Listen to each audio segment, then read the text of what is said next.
dotato dalla grazia stelle e forma la Santa Chiesa, illuminato con il fulgore del suo angelo, che rende i tempi attuali.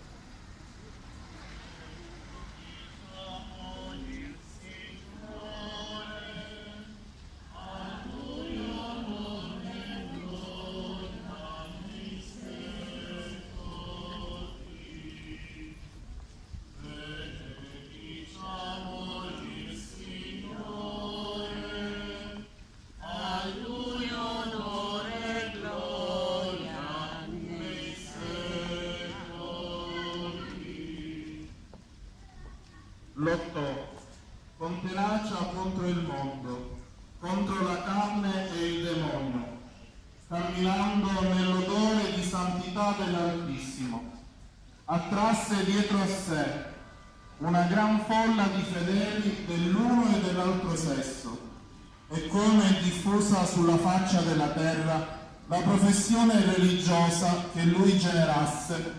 lasciò come luce delle genti la celebre memoria di sé, e come fulgida stella risplende nel firmamento della Chiesa.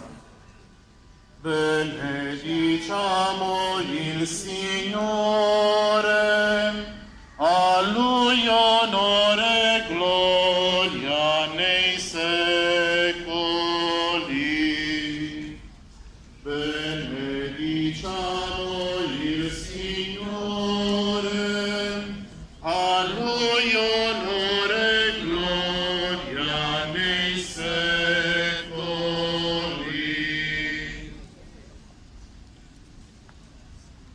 Con l'autorità di nostro Signore Gesù Cristo, dei Suoi Apostoli, i Santi Pietro e Paolo, e con la nostra autorità decretiamo e definiamo che Francesco di Paola, di buona memoria, fondatore dell'Ordine dei Pini, che ha ricevuto nella Gerusalemme celeste tra i cori dei Beati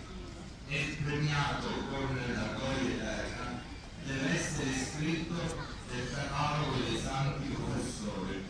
e lo iscriviamo e ordiniamo che egli, in privato e in pubblico, sia